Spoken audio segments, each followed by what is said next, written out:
ഇവിടെ ആദ്യത്തെ പ്രോഗ്രാം അവതരിപ്പിക്കാൻ എത്തിയിരിക്കുന്നത് വേറെ ആരുമല്ല, നമ്മുടെ സെൻറ് തോമസ് കാറ്റീസം ഡിപ്പാർട്ട്മെൻറ്റിലെ കുട്ടികളാണ്. അവർ നല്ലൊരു ദൃശ്യവിരുന്നാണ് നിങ്ങൾക്ക് വേണ്ടി ഒരുക്കിയിരിക്കുന്നത്. വേറൊരു കാര്യം ആദ്യമേ തന്നെ ഓർമ്മിപ്പിക്കുകയാണ്, അവർക്ക് റിഹേഴ്സലിൻ്റെ ഒത്തിരി കുറവുണ്ട്. അപ്പോൾ അതെല്ലാം നിങ്ങൾ ക്ഷമിച്ച് അവരെ ആത്മാർത്ഥമായിട്ട് പ്രോത്സാഹിപ്പിക്കണമെന്ന് അപേക്ഷിക്കുകയാണ്. അപ്പോൾ നമുക്ക് യേശുവിൻ്റെ ജനനത്തിനെ കുറിച്ചുള്ള ഒരു സ്കിറ്റാണ് നമ്മുടെ പിള്ളേരെ ഇവിടെ അവതരിപ്പിക്കാൻ റെഡി ആയിട്ടിരിക്കുന്നത്. അത് കാണാം.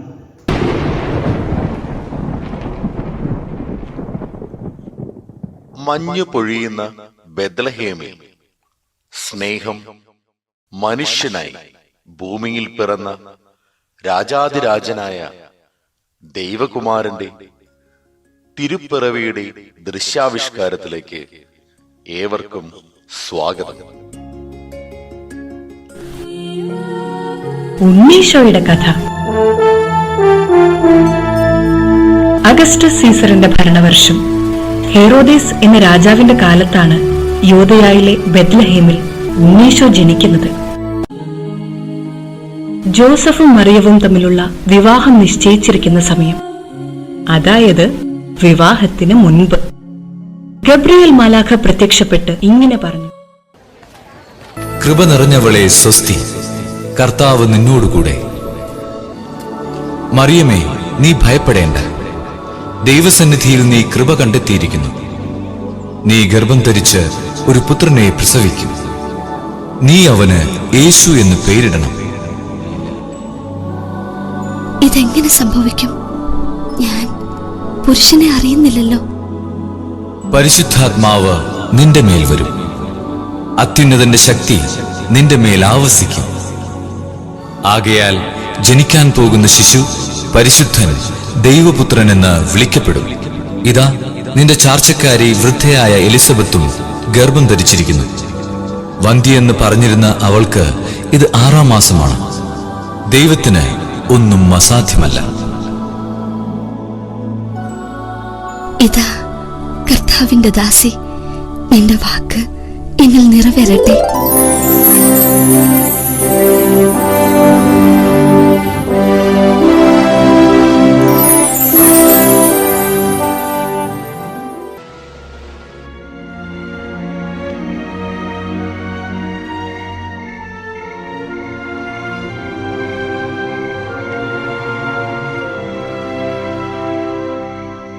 ഈ ഒരവസ്ഥയിൽ ഞാൻ അവളെ ഉപേക്ഷിച്ചാൽ ഈ സമൂഹം അവളെ കല്ലെറിഞ്ഞു കൊല്ലും. പക്ഷേ മറ്റൊരുവന്റെ ശിശുവിനെ ഉദരത്തിൽ വഹിച്ചിരിക്കുന്നവളെ സ്വീകരിക്കുന്നതും ഉചിതമല്ല. രഹസ്യമായി ഉപേക്ഷിക്കുന്നതാവും നല്ലത്. ദാവീദിന്റെ പുത്രനായ ജോസഫ്, മറിയത്തെ ഭാര്യയായി സ്വീകരിക്കാൻ നീ ശങ്കിക്കേണ്ട. അവൾ ഗർഭം ധരിച്ചിരിക്കുന്നത് പരിശുദ്ധാത്മാവിൽ നിന്നാണ്. അവൾ ഒരു പുത്രനെ പ്രസവിക്കും. നീ അവന് യേശു എന്ന് പേരിടണം.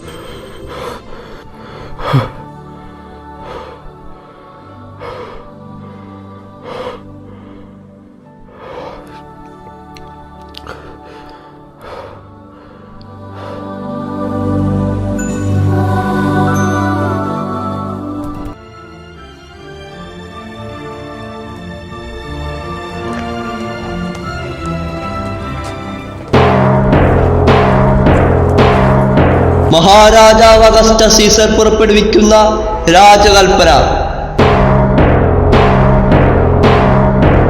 എല്ലാ ജനങ്ങളും അവരവരുടെ ജന്മദേശത്തേക്ക് പോയി പേരുകൾ എഴുതി ചേർക്കേണ്ടതാണ്. അല്ലാത്തപക്ഷം കടുത്ത ശിക്ഷാ നടപടികൾക്ക് വിധേയരാകേണ്ടി വരുമെന്ന് ഇതിനാൽ അറിയിച്ചു കൊള്ളുന്നു.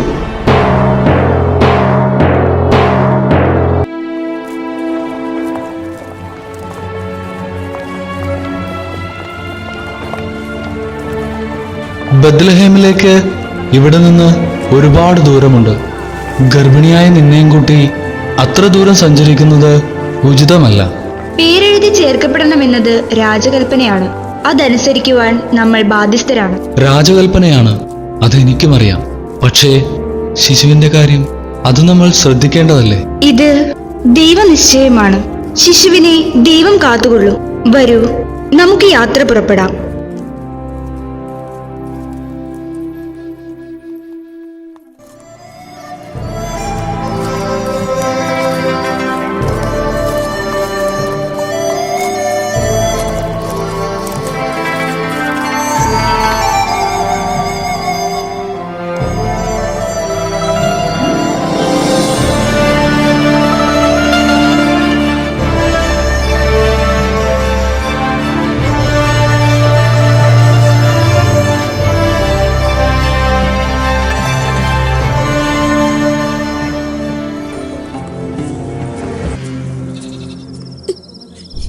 എനിക്ക് വയ്യ ജോസഫ്. ഇനി ഒരടി നടക്കാൻ എനിക്ക് സാധിക്കില്ല. അമ്മേ,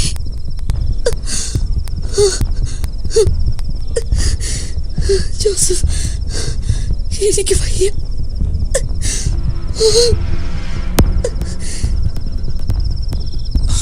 നീ ഇവിടെ ഇരിക്കൂ, ഞാനൊരു സ്ഥലം കണ്ടുപിടിക്കട്ടെ.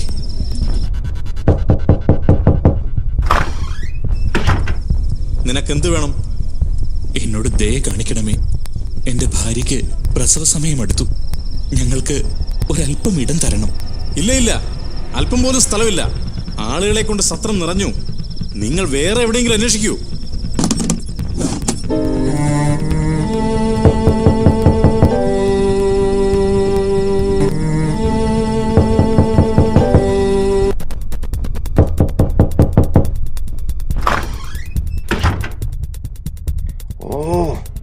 നിങ്ങളോ? നിങ്ങൾ ഇതുവരെ പോയില്ലേ? നിങ്ങളോട് ഞാൻ പറഞ്ഞില്ലേ ഇവിടെ മുറികളൊന്നും ഇല്ലെന്ന്? ദയവായി ഞങ്ങളെ പരിഗണിക്കണമേ, ഞങ്ങളെ സഹായിക്കണമേ. ഇവിടുത്തെ സത്രങ്ങളെല്ലാം ആളുകളെ കൊണ്ട് നിറഞ്ഞിരിക്കുകയാണ്. ഈ നേരത്ത് നിങ്ങൾ പുതിയ മുറികൾ അന്വേഷിക്കുന്നതോ ദൂരെ യാത്ര ചെയ്യുന്നതോ ഉചിതമല്ല. എനിക്ക് നിങ്ങളെ സഹായിക്കാൻ കഴിയും, പക്ഷേ അതൊരു മുറിയല്ല. താങ്കൾ അത് കാണുന്നില്ലേ? അവിടെ കാലിത്തൊഴുത്താണ്. തൽക്കാലം നിങ്ങളത് ഉപയോഗിച്ചുകൊള്ളൂ. വരൂ വരൂ, ഞാൻ കാണിച്ചു തരാം. വാ.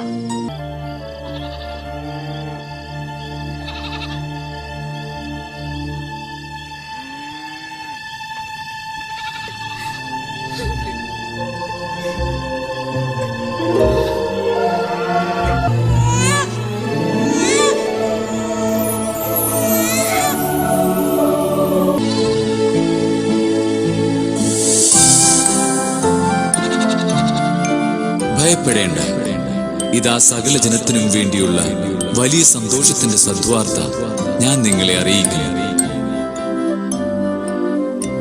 ദാവീദിന്റെ പട്ടണത്തിൽ നിങ്ങൾക്കായി ഒരു രക്ഷകൻ, കർത്താവായ ക്രിസ്തു ഇന്ന് ജനിച്ചിരിക്കുന്നു.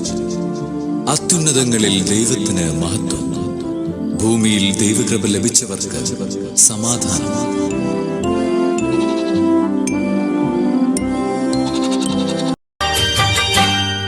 യഹൂദിയായിലെ ഒരു ഗ്രാമത്തിൽ ഒരു ധനുമാസത്തിൻ കുളിരും രാവിൽ രാപാത്തിരുന്നു രജപാലകർ.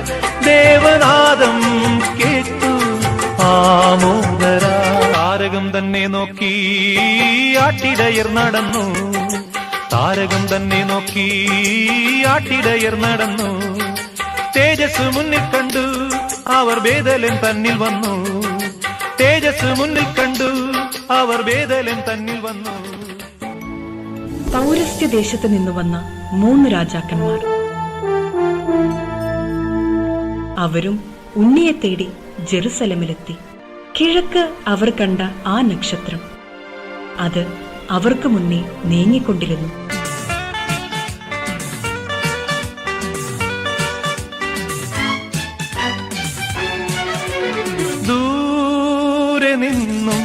ദൂരെ ദൂരെ നിന്നും മരുഭൂവിൻ വഴികളിലൂടെ ഒരു കാലിത്തൊഴുത്തു തേടി 3 രാജാക്കന്മാരെത്തി.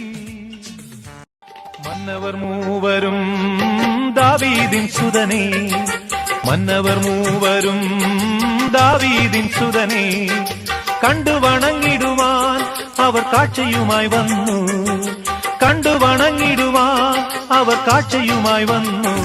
അവർ കുമ്പിട്ട് ആരാധിക്കുകയും പൊന്ന്, മീറ, കുന്തിരിക്കം എന്നിവ കാഴ്ചയർപ്പിക്കുകയും ചെയ്തു.